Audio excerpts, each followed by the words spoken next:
Welcome to the in front of me Nokia G21, and I'll show you how to customize always on display feature on this device. So let's first open the Muviz Edge application, and after that, just for example, now I have selected this stem, so let's just switch it to this one. For example, just click here to apply. We can here change the backgrounds of the stem. For example, we'll apply this one. We can also change the music controls here, so we can hide them after 10 seconds or just don't hide them. Also, we can activate to show the incoming notifications feature, to show the date and battery status always while device charging, or just to don't show it.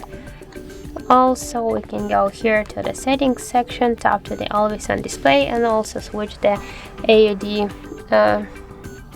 AUD time, so always while device charging and together when we'll play the music, or just separately these two features. Also, we can switch the screen timeout from 1 minute just to don't hide the AUD.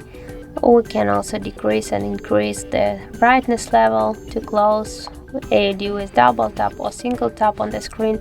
And also, if you have set it up the fingerprints, for example, you can turn it on with the fingerprint, or also we can use the shadow, so we can set here the start and end time of always on display feature on our Nokia device. So that's it. So thank you for watching, and if you find this video helpful, don't forget to leave a like, comment and to subscribe our channel.